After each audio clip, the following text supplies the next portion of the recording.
이제 저는 대학교 1학년 때부터 이제 기도 생활을 시작을 했었고, 믿음 생활을 시작을 제대로 했었는데, 그 전까지는 그냥 교회를 그냥저냥 다녔어요.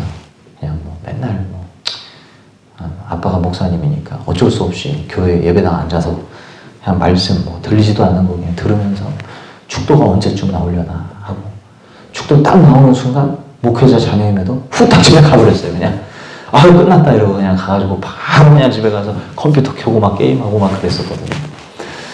그러니까 그때까지는 마음대로 살았죠. 뭐 그렇게 살다가 대학교 1학년 때 하나님의 존재가 경험되기 시작했어요. 하나님 살아계시구나. 이게 느껴지기 시작하면서 뭐가 달라지면 가장 크게 달라졌던 건 내 인생의 최종적인 결산을 제가 하나님께 맡기 시작했어요. 뭘 결정할 때 하나님께 묻기 시작하는 거예요. 내가 뭐 이 길로 가려고 할 때 하나님께 묻기 시작하는 삶이 시작이 되더라고요. 그게 이제 기도 생활이었죠.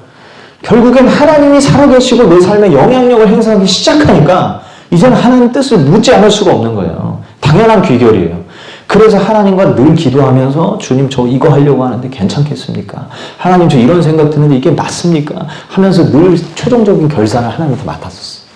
그렇게 살았어요. 근데 그것이 바로 오늘 이 로마서가 말해주는 그러한 삶으로 나아가는 거죠. 자, 문제가 있습니다. 자, 그렇게 됐다고 해서 제 인생이 달라졌냐? 그렇지 않았었어요. 그렇게 하나님께 결산을 받는다고 해서 내가 하나님 뜻대로 살던가? 그러지 않더라고요. 내 안에 이 욕심이 어떻게 되지 않는 거예요. 내 안에 이 정력이 어떻게 되지를 않아서 결국엔 하나님 뜻을 내가 알면서도 그 길로 안 가는 거예요. 그리고 거슬러서 내가 하고 싶은 대로 또 살아가는 나의 모습을 발견케 되더라는 거예요. 이게 참 딜레마였어요. 그래서 저는 이 막 종교 중독처럼 막 그냥 은혜 받을 수 있는 데는 막 다 쫓아다니면서 은혜를 받아야 내가 이게 부어지는 게 뭐가 있어야 내가 삶을 이제 거룩하게 살 거 아니냐 이러면서 맨날 다 쫓아다녔거든요. 그게 의미 없진 않았지만 그런다고 해서 해결이 되는 것도 아니더라고요. 일시적으로만 해결되는 것 같이 느껴졌었어요. 그래서 야 이거 어떻게 해야 되나. 하나님 저 좀 바꿔주세요. 저 좀 변화되게 해주세요 하다가 결국엔 내가 하나님의 사랑을 하나도 몰랐구나라는 거를 이제 그때서야 이제 알게 된 거예요. 말씀은 알았어요. 뜻은 알았어요. 그런데 하나님의 사랑을 내가 전혀 몰랐어요. 사랑을 모르면 이게 안 바뀌더라고요. 그래서 하나님의 사랑을 이제 알게 된 계기가 이제 그때부터 이제 시작이 됐던 건데, 뭐 제 얘기를 하면 너무 길어지니까 오늘 마틴 루터 얘기를 좀 대신적으로 좀 하고 싶습니다.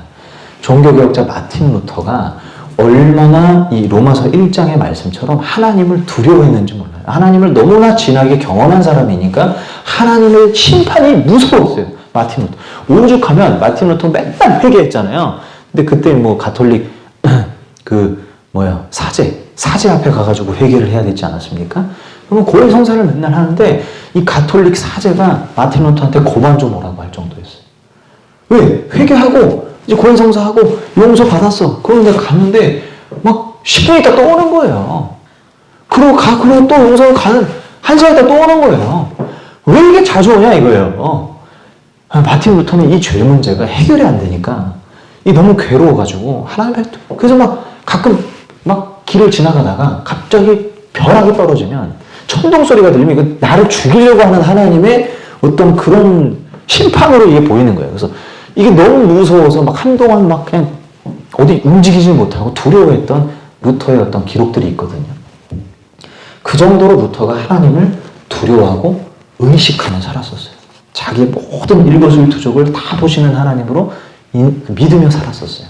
근데 그러다가 그런 과정 가운데서 결국엔 이신칭의 복음을 깨닫는 거예요. 이신득의 복음. 하나님 앞에 내가 어떻게 하면 의로워질 수 있을까? 내가 죄인이 아니라 어떻게 하면 의로운 사람으로 떳떳하게 하나님의 자녀가 될 수 있을까? 그 고민을 항상 하던 중에 의인은 내 행위로 말미암아 되는 것이 아니고 믿음으로 되는 것이구나 라는 것을 성경을 통해서 루터가 새삼스럽게 깨달아요. 이게 똑같거든요. 예를 들면 저희 오늘 이렇게 예배 와가지고 제가 항상 예배 전에 회개하는 시간 갖잖아요. 회개하고 하나님께서 우리의 죄를 용서해 주셨다 뭐 이런 어떤 기도를 하잖아요. 그런데 순간순간 사람은 무슨 생각이 드냐면 이거 기도한다고 내가 용서받았을까? 이 순간 이거 내가 용서받았다고 내가 믿는 거 되게 파렴치한 거 아닌가? 이런 생각을 합니다. 내가 뭔가 지금 짓고 있는 죄악들이 분명히 엄연히 있는데 이거 그냥 고백했다고 해서 끝나는 게 내가 고쳐야 되는 거 아니야 이거. 고치고 내가 달라져야 그래야 하나님 앞에 좀 이제 떳떳하게 이제 용서받았다고 내가 말할 수 있는 거 아닌가? 이게 함정이에요. 이게 함정.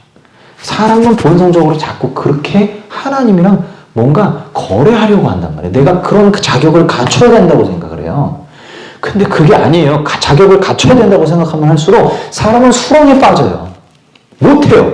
인간은 안 된다는 거예요. 루터가 그걸 절실히 깨달은 거예요. 그리고 내가 믿음으로 하나님께 나아가야 되는 걸 내가 행위로 자꾸 나아가려고 했구나.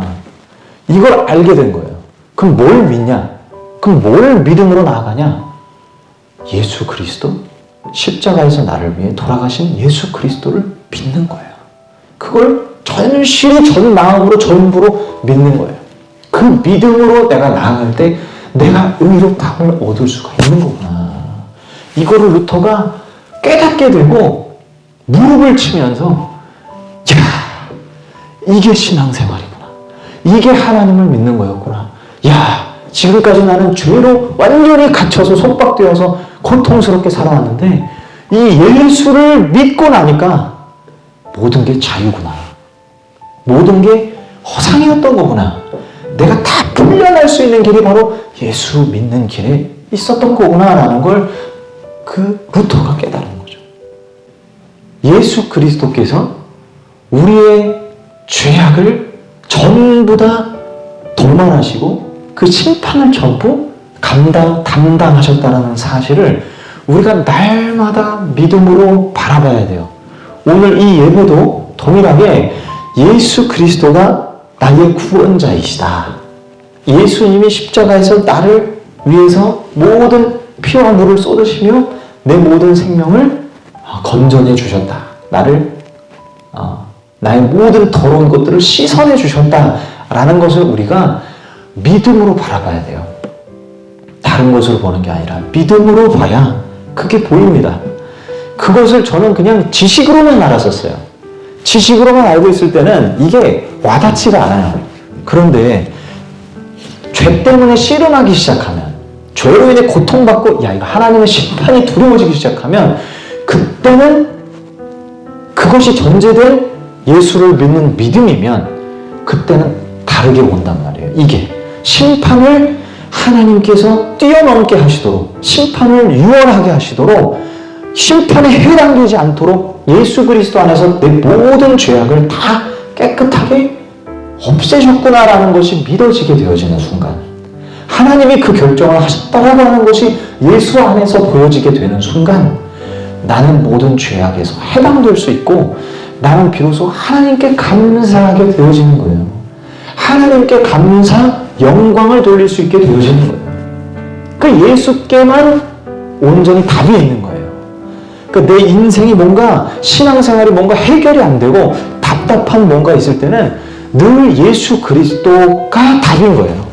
예수가 길이요 진리요 생명인 거예요. 이것 외에는 하나님께로 갈 수 있는 길이 없는 거예요. 이분 외에는 예수님의 십자가의 그 은혜만 우리에게 남아있어야 되는 거예요. 죽을 때도. 그러니까 제가 말씀드렸듯이 기독교 역사상 자기의 목숨을 바쳐서 순교하시는 정말 진정한 믿음의 사람들은 전부 다 죽기 전에 다 예수님을 높인단 말이에요. 나를 위해 죽으신 예수님인데, 예수가 나를 위해 죽었는데 내 이 목숨이 뭐가 그렇게 아깝다고 하나님 앞에 타협하겠느냐 이러면서 죽는단 말이에요. 다 마지막 최종의 신앙 고백이 뭡니까? 예수 그리스도가 나를 위해 죽으셨다는 이 숭고한 믿음이었어요. 이거를 오늘도 우리가 붙잡지 않으면 우리는 언제든 넘어집니다. 내가 신앙생활을 하고 있다, 내가 하나님을 믿고 있다고 스스로 생각하지만 내가 예수 그리스도를 의지하지 않으면 그 신앙도 헛되게 갈 수 있는 거예요. 자기 확신에 취하게 되거나 혹은 이 오늘 말한 것처럼 자기 정욕을 또 욕정과 욕심을 섬기면서 그렇게 신앙생활 우상숭배하듯이 하고 있을 수 있다는 거예요. 근데 예수께로 가야 돼요. 예수께로 나아가야 돼요. 늘 예수님만 붙잡아야 돼요. 그래서 예수, 예수, 예수, 예수. 가끔 지하철을 이렇게 타보면 예수, 예수, 예수 막 이러고 돌아다니시는 분들이 있어요. 근데 눈살을 찌푸리게 만드시는 그런 포교 행동을 하시는 분들도 굉장히 많지만 예수, 예수, 예수 막 이러고 돌아다니시는 할아버지 막 이렇게 보거든요. 참 저분은 예수님 되게 사랑하시는 분인가 보다 이런 생각을 저는 이제 하거든요.